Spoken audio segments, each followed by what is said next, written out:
Hello viewers, this is Gambia 24 with me, Sohna Tunkara. Let's take a look at our news bulletin. As the COVID-19 cases take upward trend in the Gambia, the Fajikunda Health Center was compelled to partially shut down. Leader of opposition GMC party has challenged the government of Adama Barrow on the security of the people.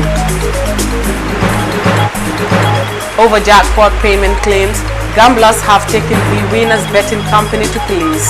These and more coming up on Gambia 24. Stay tuned.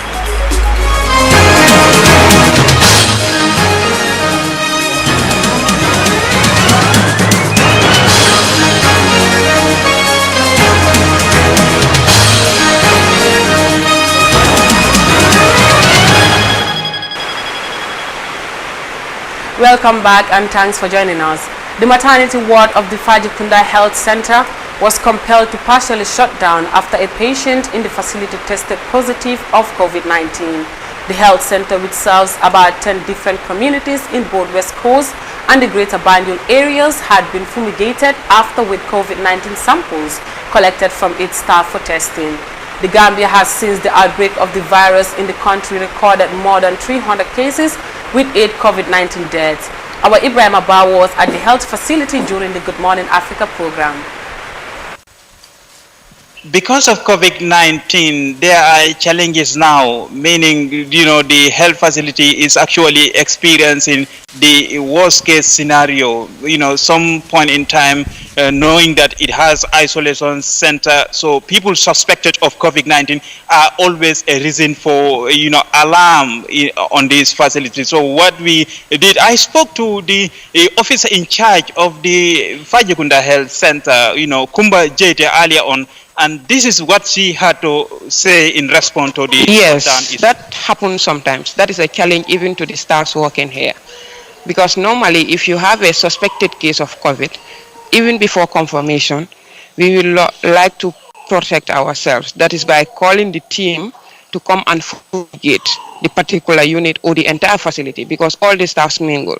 So the fumigation, if it takes place like today, it will take us 72 hours before we resume work, because the chemical they are spraying inside is not even good for someone to live in it. So that is, I'm sure those are the challenges they are also facing, because these past days they've been coming here, but because of those fumigations, so we've been off for 72 hours.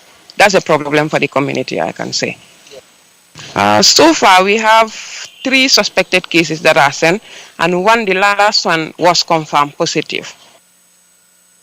Out of 3 suspected cases, as he rightly mentioned, 1 has been confirmed positive, and this is not a good news for the health facility, because looking at the number of health workers who already on the treatment for the COVID virus, I mean, they also are doing their best to make sure that the nurses and the few workers that they have here, since the work was scaled down, the number of staff was scaled down, they have to protect the few that are here. So they will go to the extent of doing whatever it takes to shut down the facility, just to make sure that, the services that the community look up from them will continue to be offered.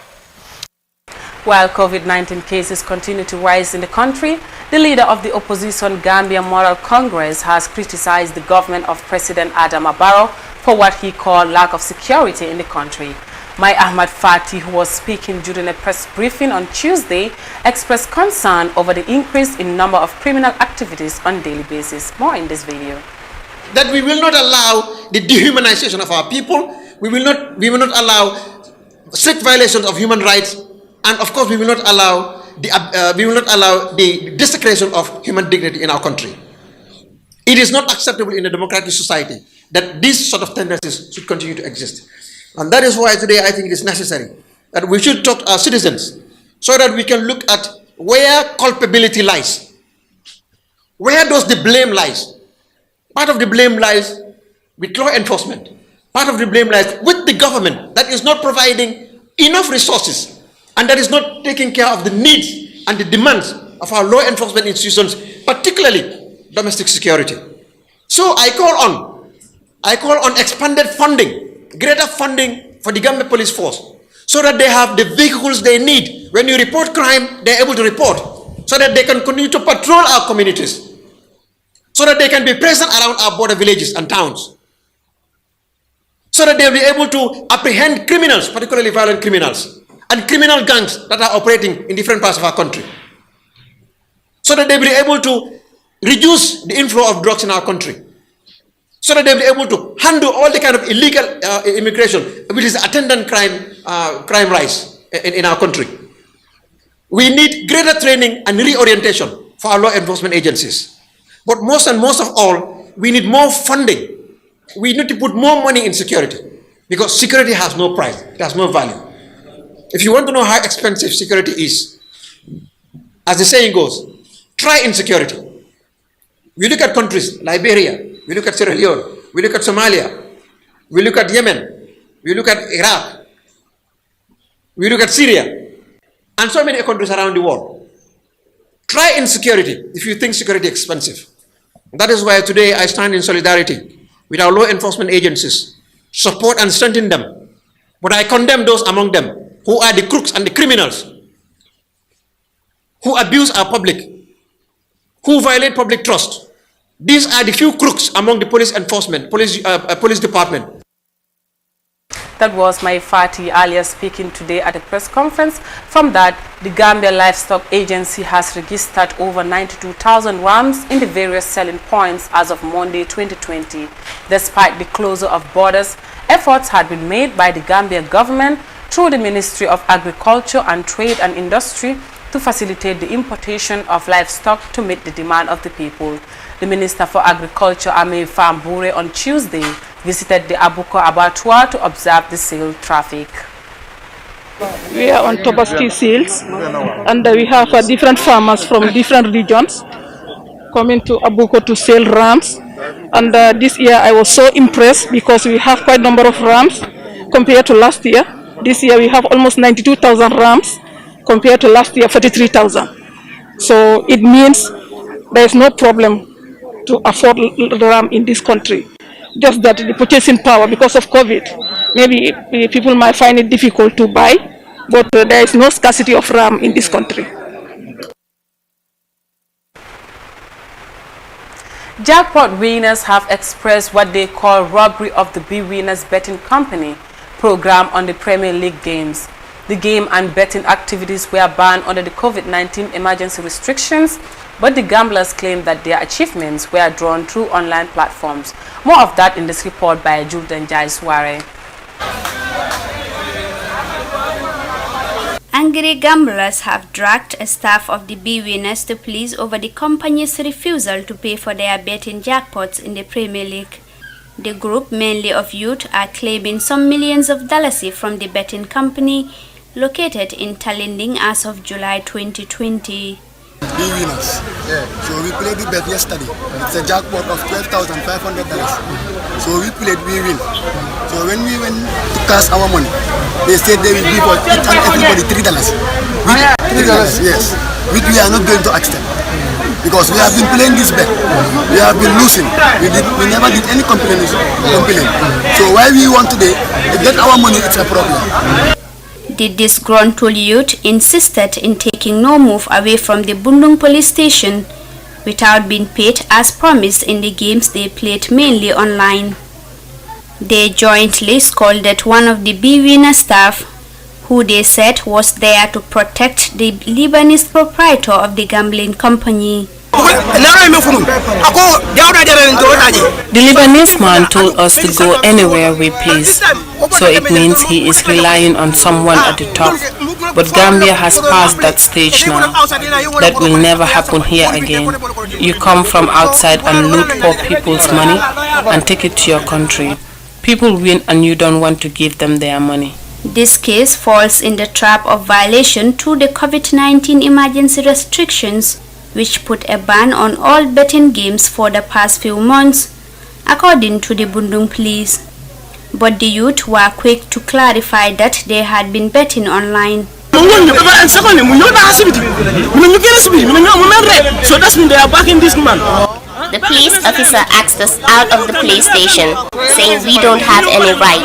That means they are backing this man. What interest do they have from this man? Secondly, we are Gambians, he is not. We don't want to do anything to him. We arrest him and took him to the police because we want to follow the due process of the law. We don't do any action. We came here for the man to give us our money today. One of the agents in Talinming branch had few issues to clarify. All jackpot, all over the world, jackpot. In case of multiple winners, the prize will be shared among all winners. You understand? Like 12,500 was the stake, and 4,166 people hit it. So it means they have to share the money, and that will be $3 each. The government of former President Yahya Jammeh in March 2015 banned all forms of gambling in the Gambia. Operators of casinos, lotteries and other gambling centers were suddenly ordered to cease operation without any prior notice. However, in May 2017, President Adama Barrow has issued an executive order to end the ban on Gambian gambling services for lotteries, casino and sports betting activities. For iAfrica News, I am Julden Jai Suare. From that report by Julden Jai Suare on B Winners Betting Company, the Gambia continues to count the number of COVID-19 cases, latest of which include 2 deaths. The Monday update from the Ministry of Health featured the confirmation of 46 new cases, bringing the total to 326 since March 2020. More detail in this report.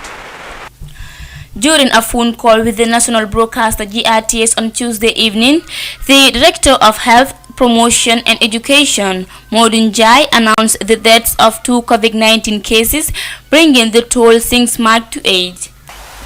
Thank you very much. We're happy as a ministry to provide the 107th CTREP report. There's a situation report on COVID-19, and the report indicates, as of today, 2 new deaths were recorded. The country also recorded 49 new cases of COVID-19, bringing to a total number of 326, the total number of cases confirmed in the country ever. 244 laboratory tests, the results were received, 44 from MRCD Gambia, 180 from the National Public Health Laboratory. Of this number, 161 tested negative, which includes 90 repeats, 56 returned positive, which include 49 new cases, 7 repeats. There are 6 recoveries recorded, bringing the total number of active cases to 246. While 156 patients were newly taken to quarantine, 22 were discharged, and currently the country has 741 people in quarantine, 246 active cases, 37 probable cases, and with a crude case fatality rate of 0.5%. 61% of the confirmed cases are males. Over 14% of the confirmed cases are below the age of 40 years. By the latest report, all the regions in the country have now reported COVID-19 cases, and Upper River region is being considered the highest risk zone due to its proximity with neighboring Senegal. All the health regions have now reported cases of COVID-19. Districts in Upper River region South are at higher risk of importation of cases of COVID-19 from Senegal. The North Bank East, which have never also reported any case of COVID-19, have also recorded a case recently, meaning that all other regions in the country have also reported COVID-19 cases. We want to appeal to the general public to continue wearing face masks wherever they're going into the public, and as well as also continue to wash hands with soap and water, and to practice physical distancing as much as possible. That's the only way that can help us to cut down the transmission rate of COVID-19, knowing that we are currently in the community transmission phase. COVID-19 is an infectious disease that began in Wuhan, Chinese city last year. The World Health Organization declared it a global pandemic as the virus continues to spread rapidly. The Gambia recorded its first COVID-19 case in March on a 21-year-old who traveled from the UK through Morocco. Since then, the country has confirmed more than 300 cases as of this week. For iAfrica News, I am Desise.